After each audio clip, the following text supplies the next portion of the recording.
Welcome to InfoStream, your daily current. Unsure what to listen to? Turn to us for today's headlines. Stay informed. U.S. government shutdown looms. Significant SNAP cuts are threatened. Fiscal crisis and congressional gridlock persist. Trump appeals his push money conviction. Trump Dainies seeking a third term. FEMA faces scrutiny over alleged bias. U.S. military exercises force in Venezuela. Trump's influence extends to infrastructure. Republican efforts target Biden pardons. White House restructures Fine Arts Commission. Israel-Gaza conflict intensifies. Hurricane Melissa devastates Jamaica and Bahamas. Severe storm rivals past Atlantic hurricanes. Widespread damage and flooding reported.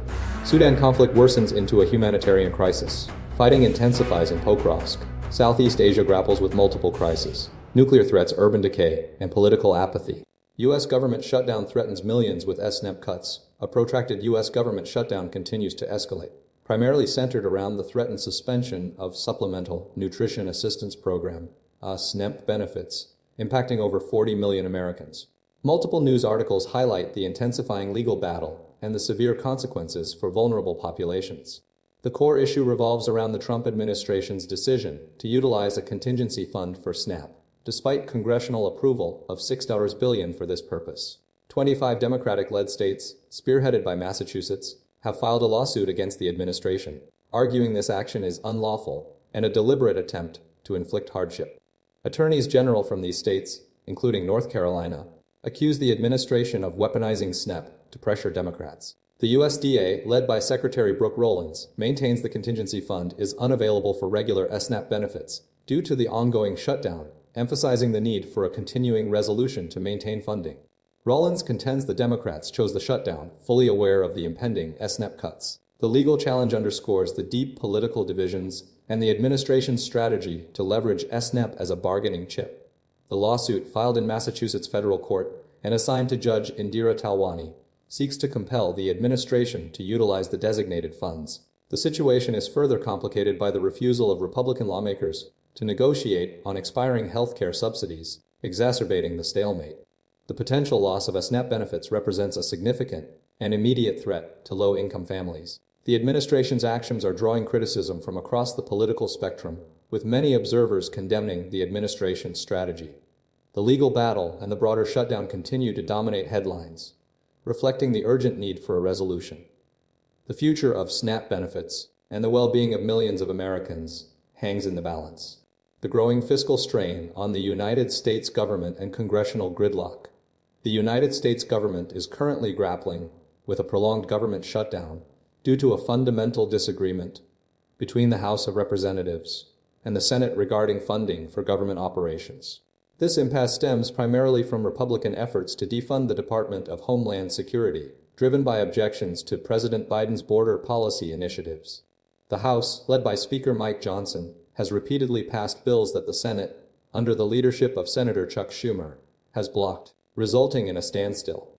Meanwhile, the People's Party in Thailand has raised concerns about the potential economic consequences of the recently announced strategic partnership between Thailand and the United States. The party is questioning whether Thailand has offered excessive tax concessions to the U.S., drawing comparisons to agreements signed by Vietnam and Malaysia. Key differences are emerging in the proposed deals. Thailand has committed to purchasing 80 aircraft valued at US $18.8 billion, while Vietnam agreed to buy 50 aircraft valued at US $8 billion. Malaysia's commitment, however, is broader, encompassing semiconductors, aerospace components, and data center equipment totaling an estimated US $150 billion. Furthermore, Thailand's agreement includes purchasing energy and animal feed, adding to the overall value of the deal. Vietnam's agreement is notably less specific, mentioning only unspecified agricultural products worth US $2.9 billion. Crucially, Thailand has offered 99% tariff exemptions across all product categories, a significantly more generous commitment than Vietnam's preferential market access. The People's Party's concerns reflect broader anxieties about potential trade imbalances and the long-term economic implications of the partnership. The ongoing political deadlock in Washington underscores the challenges facing both nations as they navigate this evolving strategic relationship. The situation highlights the potential for significant economic disruption and the need for careful consideration of the terms of the agreement. Trump files appeal following hush money conviction, Former U.S. President Donald Trump has initiated an appeal against his unanimous jury conviction on the 34 felony counts of falsifying business records, stemming from the hush money payment to adult film star Stormy Daniels. The conviction, delivered in May 2024, occurred after a trial that coincided with Trump's re-election campaign.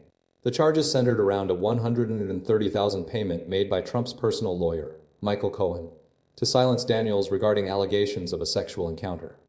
While the payment itself was not illegal, prosecutors argued that Trump fraudulently recorded the reimbursements as legal expenses, effectively concealing the true nature of the transaction. The case was widely considered the most politically charged prosecution in U.S. history, raising concerns about potential election interference. Prosecutors asserted that Trump's efforts to suppress the Daniels allegations constituted a deliberate attempt to mislead voters. Trump vehemently denied all charges and any wrongdoing. Following the conviction, a U.S. Supreme Court ruling granted presidents broad immunity from criminal prosecution for official acts undertaken during their presidency.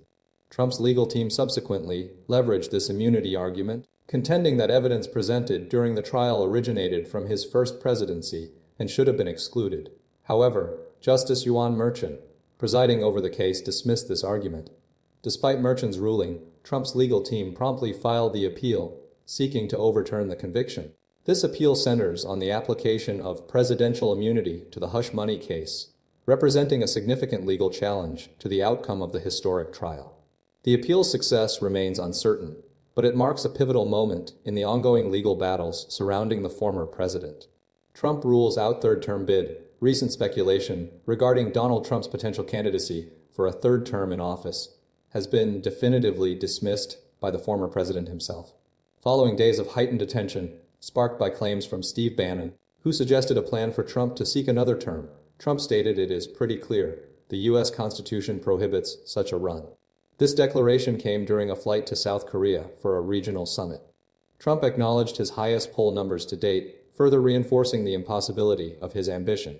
House Speaker Mike Johnson confirmed he had discussed the possibility with Trump, stating that any constitutional amendment would occur long after Trump's departure.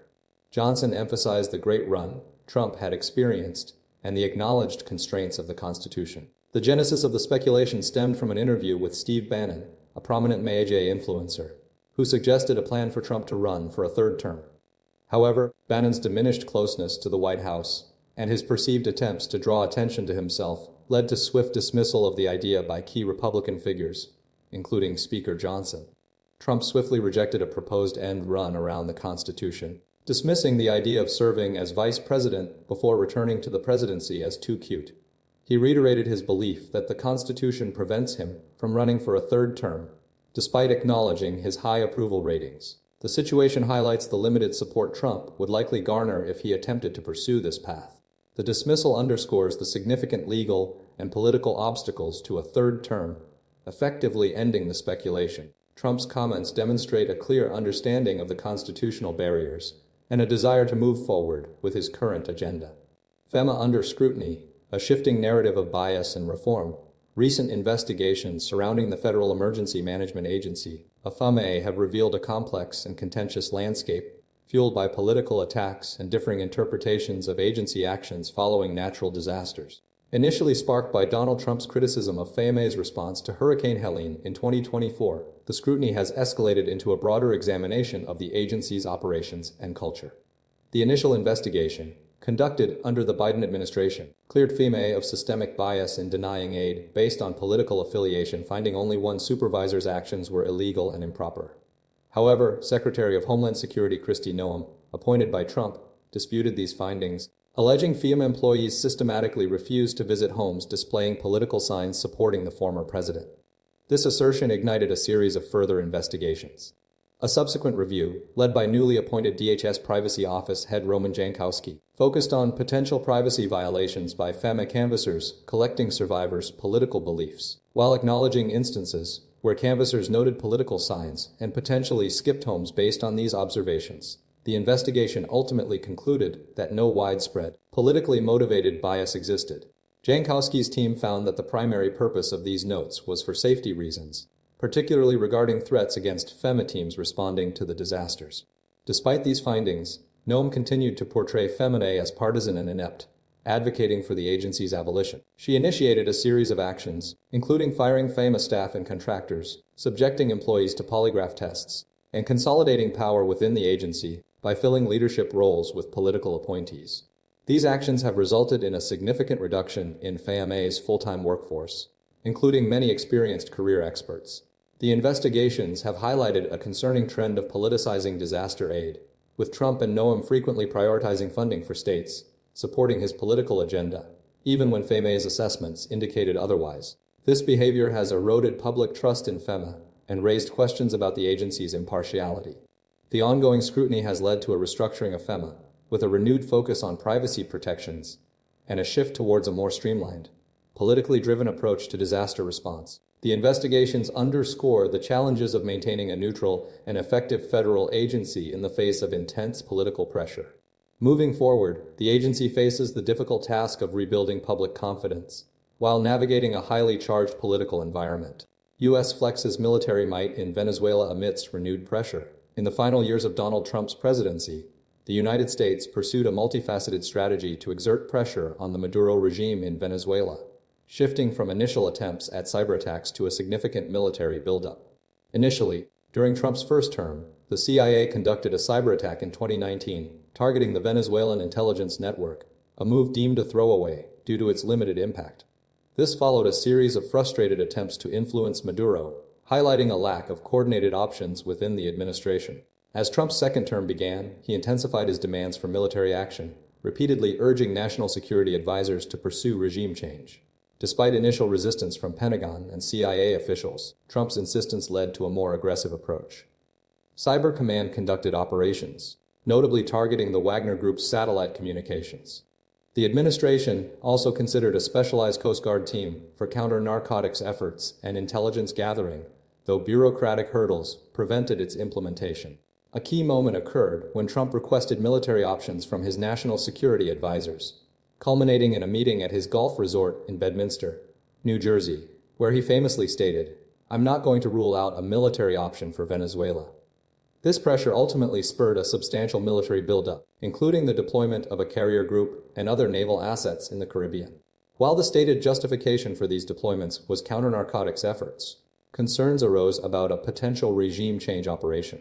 The administration initially supported Juan Guaido, recognizing him as the legitimate president. But Guaido's efforts to seize power proved unsuccessful due to the military's loyalty to Maduro and a lack of widespread street protests. As Trump's second term progressed, the focus shifted towards intensified maximum pressure tactics. Despite efforts by Special Envoy Richard Grenell to secure the release of American detainees, the administration continued to escalate its military presence and explored sophisticated options, including potential renditions of senior leadership. Ultimately, the endgame remains unclear, with analysts suggesting Trump's actions are driven by a desire to maintain his image as a strong leader and avoid appearing to back down from his initial stance. The naval assets have been deployed to the region, and the administration continues to pursue a strategy of maximum pressure, with the possibility of further escalation. Julia, concerns mount over potential long-term Trump presence through infrastructure development. Recent reporting by Julia Ioffe for CNN highlights a growing concern regarding the potential for former President Donald Trump to maintain a significant and potentially indefinite presence within the United States, fueled by the deliberate construction of infrastructure designed to facilitate his continued activity.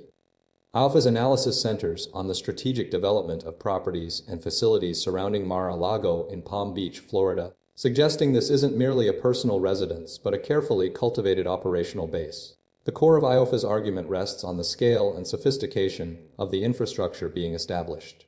Beyond the main estate, extensive road improvements, security upgrades, and logistical support systems are being implemented, indicative of a sustained operational hub. This expansion goes beyond typical post-presidential residences, pointing to a deliberate effort to create a self-contained environment capable of supporting ongoing activities, including legal proceedings, political campaigning, and potential business ventures. Ioffe argues that this infrastructure development is not simply a response to Trump's personal preferences, but a strategic move to insulate him from legal challenges and to maintain a foothold in the political landscape. The investments in security and logistics are designed to allow for continued operations, regardless of legal outcomes or political shifts. Furthermore, the construction is being perceived as a deliberate attempt to influence legal proceedings by providing a convenient location for meetings and access to resources. The scope of the development, according to Ioffe, raises serious questions about the long-term implications for the rule of law and the potential for further disruption of the American political system. The focus on Mar-a-Lago as a central operational base is viewed as a significant strategic development with potentially far-reaching consequences. Trump's growing politicization of the military sparks concern. President Donald Trump's increasing tendency to utilize the military for political purposes, particularly during his second term, is drawing significant criticism and raising concerns about the integrity of the armed forces. The core issue revolves around Trump's frequent attempts to leverage military personnel and assets to bolster his political campaigns and advance his policy agenda. This behavior represents a departure from established norms and traditions surrounding the relationship between the executive branch and the military. Throughout his presidency, Trump has repeatedly employed service members in politically charged settings, including speeches delivered aboard the USS George Washington and during visits to federal facilities in cities like Los Angeles, Chicago, and Portland. These actions have been met with legal challenges, triggering multiple court cases and raising questions about the legality of deploying troops for law enforcement purposes. He has also utilized reserve troops in crime crackdowns, leading to further controversy. A key element of this politicization involves the deployment of Defense Secretary Pete Hegseth, who actively dismantled diversity, equity, and inclusion programs within the Department of Defense and loosened combat rules designed to protect civilians. Hegseth's rhetoric, characterized by his rejection of social justice and climate change worship, was delivered to senior military officers, highlighting the deeply partisan nature of the administration's approach. Critics argue that Trump's actions undermine the apolitical nature of the military, eroding trust among service members and jeopardizing bipartisan support for Pentagon budget requests. The repeated use of military personnel as political props has been compared to instances involving previous presidents, including Bill Clinton and George W. Bush, further emphasizing the historical significance of this trend. Republican lawmakers have voiced concerns regarding President Biden's use of Marines in Philadelphia, mirroring the ongoing anxieties surrounding Trump's approach. The core concern remains maintaining the military's independence and ensuring it remains a nonpartisan institution vital to national security. The administration's actions, while seemingly popular with its base, pose a serious challenge to the foundations of the United States military and its role in a democratic society. Republican efforts to void Biden pardons intensify amidst controversy. A growing movement within the Republican Party seeks to invalidate several pardons issued by President Joe Biden, presenting an unprecedented attempt to overturn executive clemency decisions. This effort is fueled by investigations into the Biden administration's use of the opt-open for finalizing pardon approvals, raising concerns about transparency and potential abuse of power. The core of the controversy centers on the perceived lack of oversight and direct authorization associated with the opt-open system. Critics argue that the system, utilized by multiple past presidents, created an environment where pardons could be issued without the president's full awareness or explicit approval. This has led to accusations of a breakdown in constitutional norms and a disregard for established procedures. Donald Trump initially declared the opt-open issued pardons void vacant and Ioffe ofr far EFFET, setting the stage for Republican investigations. The House Oversight Committee, led by James Comer, has conducted a month-long investigation, uncovering alleged abuses within the pardon process. A key document, an email from U.S. Pardon Attorney Ed Martin to Rep. Comer, reveals deep concerns about the administration's handling of commutations. Martin's email highlights instances where the opt-open was used to finalize pardons for individuals, including high-profile figures like Anthony Fauci, Adam Schiff, and Mark Milley, despite evidence suggesting the president was not fully informed. The email also points to a conflict between the White House's public statements and the actual names included on the pardon lists. Furthermore, Martin's email reveals a troubling admission from former Deputy Attorney General Brad Weinsheimer, indicating that the list of commutations included seriously violent offenders, despite the White House's claims to the contrary. This raises serious questions about the validity of the pardons. The legal arguments hinge on the constitutional power of the president to grant pardons, which is enshrined in the Constitution but doesn't explicitly detail the process or require direct presidential authorization for all clemency decisions. Republicans argue that the opt-open system represents a fundamental breach of this power. The The situation is further complicated by questions surrounding President Biden's cognitive state, with critics suggesting that his apparent lack of awareness contributed to the flawed pardon process. The 25th Amendment, designed to address presidential incapacitation, is being invoked as a potential basis for challenging the validity of the pardons. Ultimately, the Republican efforts aim to demonstrate a significant constitutional breakdown and to hold the Biden administration accountable for what they perceive as a reckless and illegitimate use of executive power. The legal battles surrounding these pardons are expected to be protracted and complex. White House terminates Fine Arts Commission amidst design overhaul. The White House has abruptly terminated the services of the Commission on Fine Arts, a long-standing federal agency responsible for advising the President and Congress on design and aesthetic matters within Washington, D.C. This decision, communicated via email, followed President Donald Trump's aggressive push to reshape the Capitol's landscape through a series of ambitious construction projects. The 6 members of the commission, appointed by former President Joe Biden, were dismissed immediately, alongside all staff, due to a government shutdown. The move reflects Trump's desire to implement his personal style and preferences, particularly evident in the planned overhaul of the East Wing, including a proposed 90,000 square foot ballroom estimated to cost approximately $300 million. The administration intends to fund this project through private donations. The Commission's role has been significantly reduced, with officials determining that approval solely from the National Capital Planning Commission is sufficient for the ballroom project, focusing on demolition and construction phases, but not on the initial design. Recent appointments within the National Capital Planning Commission, including Will Scharf as chair and 2 other aides, signal a shift in priorities, with Scharf stating that the body's involvement would occur post-demolition. This demonstrates a bypass of traditional oversight procedures, particularly concerning the Shipstead-Luce Act of 1930, which mandates presentation of alterations to the White House itself to the Commission on Fine Arts. Furthermore, Trump is pursuing other projects, such as a permanent triumphal arch to commemorate the 250th anniversary of the Declaration of Independence, and an executive order promoting classical architecture and discouraging brutalist designs across federal buildings. The Commission's dismissal underscores a departure from established protocols and a prioritization of the President's design vision, potentially impacting the architectural future of Washington, D.C. The administration's approach highlights a disregard for traditional oversight and a willingness to operate outside established legal frameworks. Israel-Gaza conflict escalates following accusations of ceasefire violations. Following a fragile ceasefire agreement, Israel launched retaliatory strikes on Gaza after accusing Hamas of violating the terms, primarily stemming from the handling of deceased hostages and subsequent accusations of ceasefire breaches. The initial strikes resulted in the deaths of at least 9 individuals, including 4 women, 3 men, and 2 children, according to Hamas-run civil defense agencies. These attacks targeted various locations across Gaza, including homes, schools, and residential blocks in cities like Gaza City, Beit Lahiya, Burej, Nuseirat, and Khan Yunis. The escalation began when Israel reported that a coffin handed over by Hamas contained the remains of Ofer Tzarfati, a hostage whose body had been recovered previously. Israel presented video evidence purportedly showing Hamas operatives staging a false recovery of the body. Hamas vehemently denied these accusations, stating they were fabricating pretexts to justify further aggression. The International Committee of the Red Cross, ICRC, expressed concern over the staged recovery, emphasizing its neutral role as an intermediary and the importance of upholding the ceasefire. In response to the alleged violations, Hamas announced a postponement of a planned handover of another deceased hostage. The U.S., involved in brokering the initial ceasefire, maintained that the agreement was holding while acknowledging potential little skirmishes.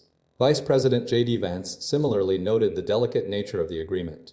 The Israeli military conducted new airstrikes, targeting a site in Beit Lahiya containing weapons and an aerial means intended for an imminent attack. The conflict is characterized by reciprocal accusations of ceasefire violations and a struggle to maintain the fragile truce.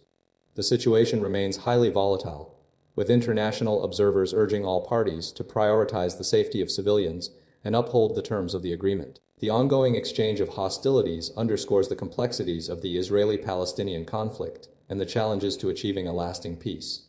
The ICRC continues to play a crucial role in facilitating the return of remains and ensuring the continued operation of the ceasefire. Hurricane Melissa, a Category 5 storm reaching 185 in Pokrovsk, caused widespread devastation across Jamaica and is now threatening the Bahamas. The storm's intensity marks it as one of the strongest Atlantic hurricanes on record, rivaling 2019's Dorian and 1935's Labor Day hurricane.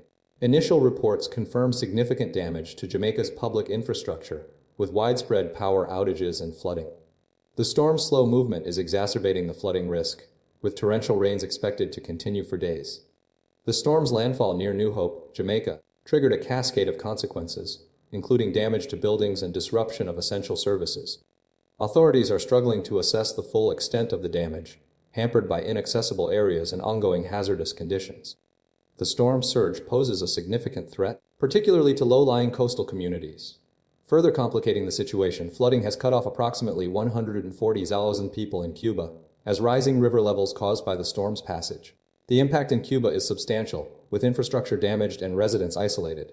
Tragically, the storm has already claimed lives. At least 25 people have died in Petit Goâve, Haiti, due to a flooded river.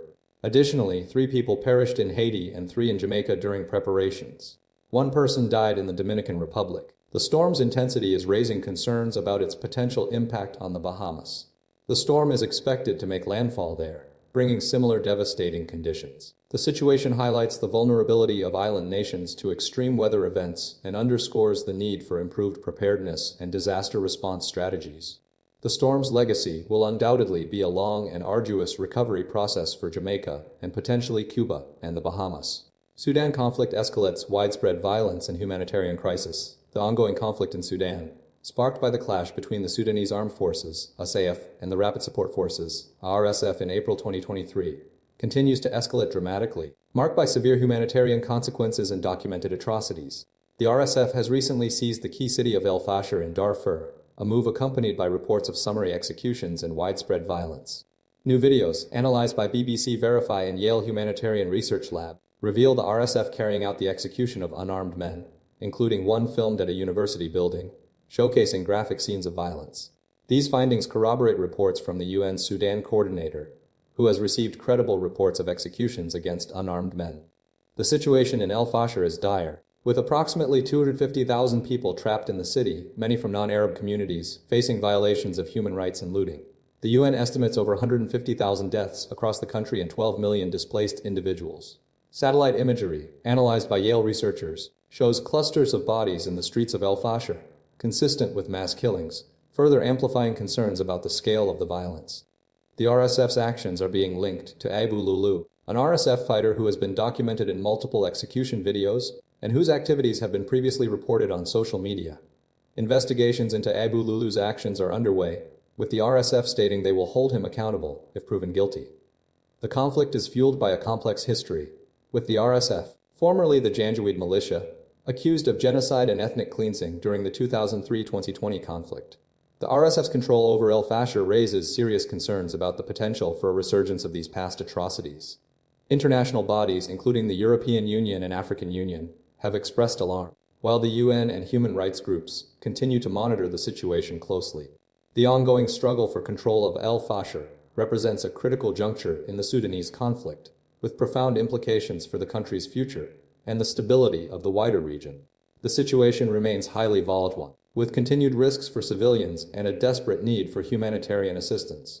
Pokrovsk under pressure. Russia gains foothold amidst intensified fighting. The situation in and around Pokrovsk, Ukraine, remains critically unstable as Russian forces continue to aggressively advance, establishing a significant foothold within the strategically vital town. Ukrainian President Volodymyr Zelensky described the fighting as difficult and indicated that around 200 Russian soldiers are currently present, a key development that would allow Moscow to more easily control the fortress belt, encompassing Kramatorsk, Slavyansk, Kostiantynivka, and Druzhkivka, and effectively occupy the entirety of the Donetsk region. Despite Russian claims of a complete encirclement, Ukrainian forces, including Artem Pribylnov of the 155th Brigade, dispute this assertion, highlighting the shift towards a more technologically driven conflict. Drones now control access points, making traditional cauldron tactics less effective. Since Monday, 79 attacks have been repelled near Pokrovsk, representing almost a third of all assaults along the entire front line, with Russian forces concentrating troops and armored vehicles to support their infantry. The challenges are compounded by adverse weather conditions, fog and rain, hindering Ukrainian drone operations, and the ability to detect and destroy Russian forces. Ukrainian defense capabilities are dwindling, necessitating continued financial support from European allies. a goal Zelensky emphasized, stating Ukraine needs assistance for another 2 to 3 years. European leaders have yet to divert approximately $240 billion in frozen Russian assets, a move blocked by Belgium at a recent EU summit, with a potential revisit plan for December. Simultaneously, Donald Trump has imposed sanctions on Lukoil and Rosneft, urging Turkey and China to halt Russian oil imports, a move Zelensky hopes will lead to a shift in Chinese support.